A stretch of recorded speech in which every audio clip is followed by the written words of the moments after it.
kita ketemu lagi di sesi kedua, bincang-bincang kita dengan Mas Haris Tabrianto, seorang praktisi fisioterapi yang sebelumnya, pada sesi sebelumnya sudah membahas tentang peran fisioterapis pada para penyintas COVID-19.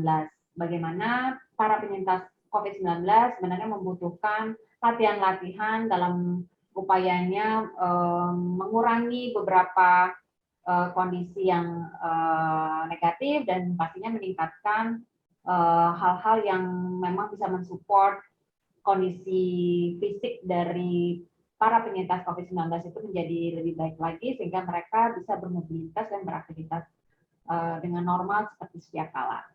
Nah, pada kesempatan kali ini di sesi kedua kita akan membahas tentang bagaimana para penyintas COVID-19 bisa melakukan screening ya. Jadi screening untuk diri sendiri, self screening bagaimana para penyintas COVID-19 itu perlu mengetahui sebenarnya kondisi fisiknya atau kondisi kebugarannya itu pada level berapa gitu, sehingga pada saat para penyintas COVID-19 ini mengetahui posisi level kebugarannya atau kondisi fisiknya pada kondisi tertentu, maka penyintas COVID-19 ini bisa memilih atau bisa melakukan gerakan-gerakan, latihan-latihan yang akan membantunya meningkatkan kondisi fisiknya pastinya untuk menjadi lebih baik lagi.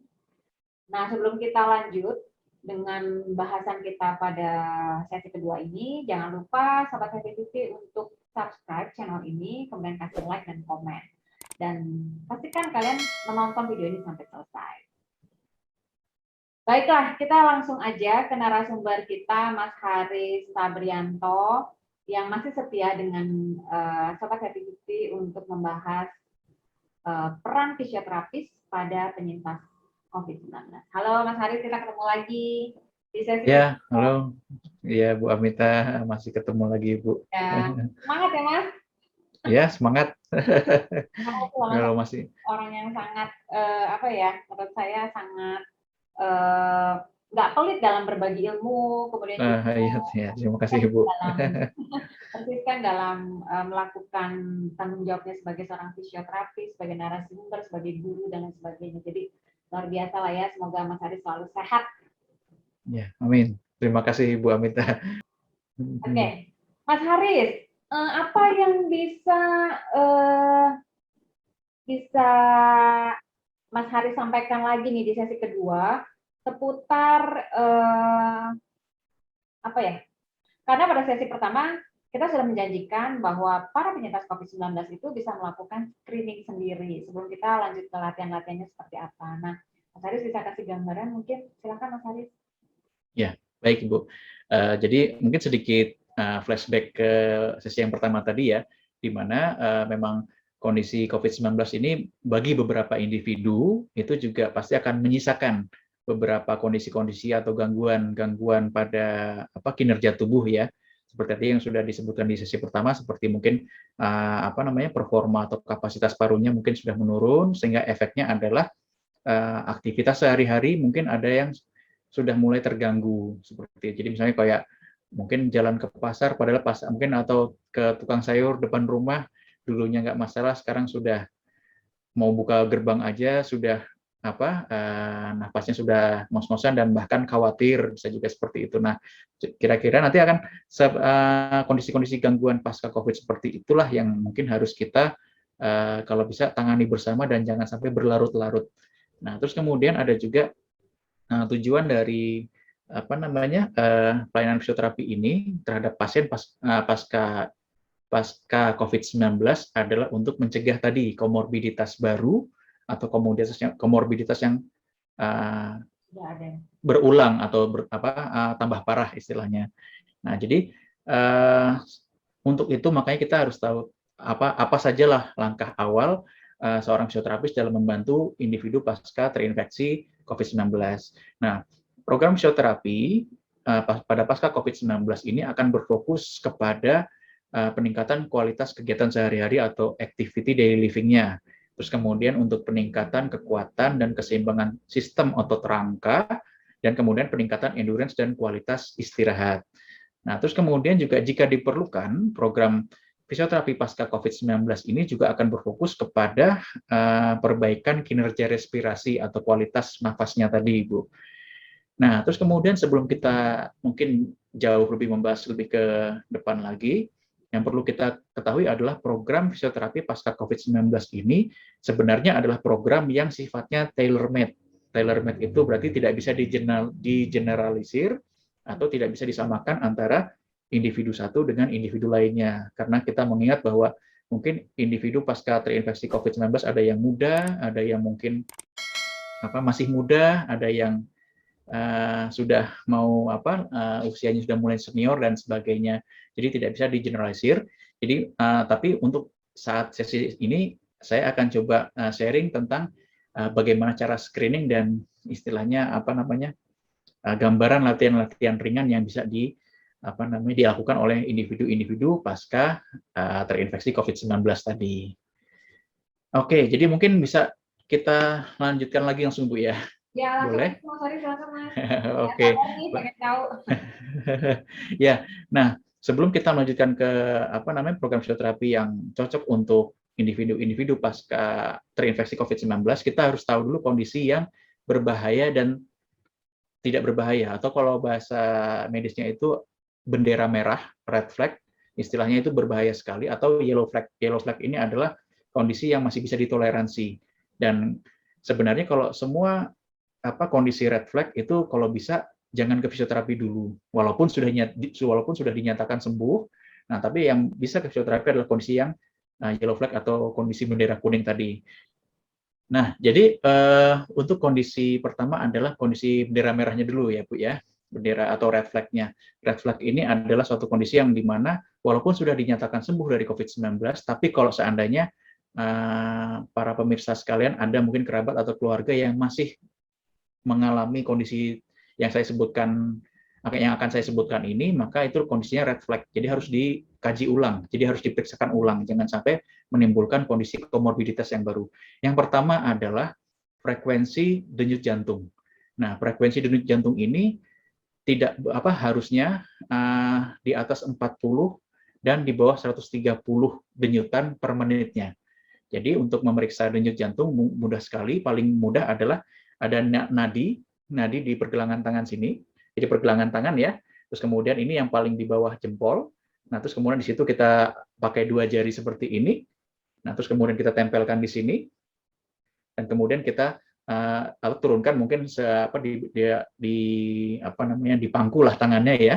Terus kemudian tapi diraba dulu, di situ ada denyutan. Nah, begitu ada denyutan, tangannya ditekan dan dengan 2 jari tadi, terus kemudian sambil kita melihat jam dinding. Nah, jadi bisa beberapa cara Ibu dengan menghitungnya. Cara cepat dan cara lambat. Nah, cara lambatnya adalah kita tekan terus tadi ya. Kita lihat sampai jam dinding tadi sudah sampai ke 1 menit. Jadi misalnya kalau mulai dari angka 12 berarti harus kembali ke angka 12 lagi, jarum panjangnya, jarum detiknya itu tadi. Nah, ada juga cara cepat yaitu kita per 15 menit atau per 15 detik maksudnya, per 15 detik stop. Misalnya kita jarum dinding maksudnya jarum detik jam dindingnya di jam 12, kita raba denyutannya, kita hitung. Katakanlah misalnya pada saat jarum jamnya menunjukkan angka 3, kan dari jam 12 ke 3 itu berarti 15 detik. Nah, itu katakanlah denyut yang kita hitung ada 20. Nah, 20 berarti kan kalau untuk 1 menit berarti harus kita kalikan 4. Nah, berarti 20 kali 4 berarti 60 detakan per menitnya pada hitungan kita. Atau bisa juga per 30 detik. Jadi misalnya dari jam angka 12 sampai ke angka 6, nah kita ingat tadi udah berapa denyutan yang kita ingat tadi udah kita hitung. Nanti tinggal dikali 2. Misalnya per 30 detik itu ternyata ada 40, misalnya 40 denyutan tadi saya hitung. Berarti dikali 2, berarti per menitnya kita memperoleh angka 80 denyutan jantung per menit. Nah, kalau masih di antara 40 sampai 130, berarti masih aman nih, Bu. Tapi kalau seandainya di bawah 40 denyutan atau bahkan di atas 130 denyutan per menit, itu berarti kondisi bendera merah atau istilahnya kondisi berbahaya sebenarnya. Jadi kalau bisa konsultasikan lagi ke dokter spesialis yang pernah menangani menangani COVID-19 tadi. Nah, terus kemudian bisa juga kita mengukur dengan ada satu alat ya, Bu. Ini mungkin udah sudah sangat-sangat familiar sekali ya karena pandemi ini namanya pulse oximetry atau alat untuk mengukur persentase oksigen dalam darah. Nah, jadi kalau untuk kita melihat kondisi apakah kita termasuk red flag atau bendera merah atau berbahaya adalah jika kita menyalakan saturasi oksigen ini, ya, ini angkanya yang paling bawah. Ya, kalau seandainya saturasi oksigen kita di bawah 85 pada saat kita melakukan aktivitas atau bahkan di bawah 90 pada saat santai. Jadi kita harus tahu juga Ibu, ya pada saat di mana kita harus menghitungnya. Jadi jangan sampai ini 87 tapi pada saat diukurnya pada saat exercise ya. Kalau pada saat exercise 87 masih aman. Tapi kalau pada saat exercise di bawah 85, nah itu sudah kondisinya tidak aman lagi. Nah, tapi kalau kita mengukurnya pada saat kondisi santai atau istirahat, nah seperti di sini saya dapatnya 96 di sini. Pada saat saya santai seperti ini, lagi ngobrol sama Bu Amita kan santai, 96 berarti masih aman. Tapi kalau seandainya pada saat kita santai seperti ini ngobrol, terus kemudian mulai agak sesak, terus kemudian kita periksa saturasi oksigennya ternyata di bawah 90, itu berarti adalah kondisi red flag atau bendera merah. Segera konsultasikan. Jadi jangan sampai kondisi ini membahayakan diri kita, walaupun kita sudah tahu bahwa kita ini sudah dinyatakan sembuh atau negatif dari COVID-19. Nah, terus kemudian ada beberapa kondisi lain yang harus kita waspadai ya, yaitu pertama aritmia jantung. Jadi jantungnya tuh iramanya nggak deg-deg, tapi bisa juga deg-deg gitu atau deg-deg. Jadi ada irama jantung yang tidak tidak ritmis istilahnya. Itu juga harus diperiksakan. Nah, terus kemudian ada juga kalau seandainya pasca COVID, kok kaki saya bengkak-bengkak, tangan saya bengkak-bengkak, nah itu juga termasuk red flag. Terus kemudian ada juga sesak napas tadi ya, sesak napas, sama tadi beberapa kondisi tadi kayak tadi aritmia jantung, sesak napas, dan adanya pembengkakan bisa juga disertai dengan adanya keringatan yang berlebihan tapi tanpa alasan istilahnya. Padahal cuma duduk begini saja tapi kok keringatnya ini banyak sekali gitu. Keringat dingin lah istilahnya. Itu juga termasuk kondisi red flag. Sehingga jangan dipaksakan kalau kondisi seperti ini masih ada, periksakan dulu ke dokter sebelum menjalani program fisioterapi, Bu. Nah, itu adalah beberapa kondisi berbahayanya. Nah, sekarang kondisi yang masih bisa toleransi dan sudah memulai program fisioterapi, yaitu kondisi kita sebut yellow flag atau bendera kuning.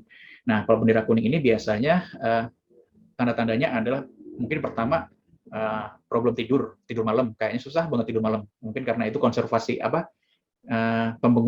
masalah penggunaan energi saja Ibu sebenarnya. Mungkin terbiasa bed rest terus, ya wajar saja kalau malam itu jadi susah tidur karena malamnya seger, karena kan hari-hariannya tidur seperti itulah kira-kira.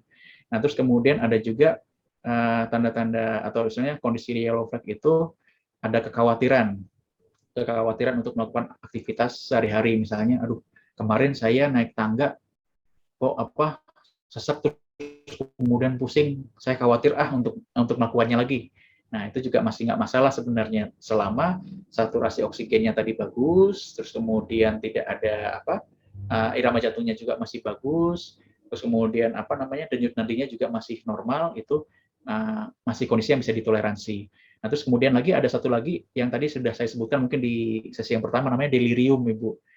Nah, delirium itu tadi yang istilahnya kayak gangguan gangguan koordinasi dan keseimbangan tubuh yang biasanya kita rasakan setelah sakit ya, misalnya setelah bed rest, terus kemudian kita sudah mau sembuh, nah kemudian badan kok kayaknya melayang, bukan enteng tapi melayang istilahnya. Nah, itu delirium. Nah, itu juga termasuk kondisi yang masih bisa ditoleransi dan sudah bisa untuk menerima program fisioterapi untuk memperbaiki kualitas aktivitas sehari-harinya.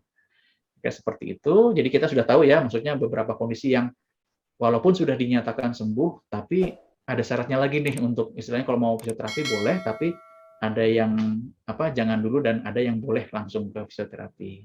SKB Jadi kita bedakan SKB ya, syarat ketentuan berlaku lah ya. Dan ya benar, syarat dan ketentuannya juga berlaku agar nanti di tengah jalan pada saat di tengah jalan menerima program fisioterapi tidak ada kondisi-kondisi pengganggu, Ibu. Jadi kita pastikan dulu di awal sudah aman gitu.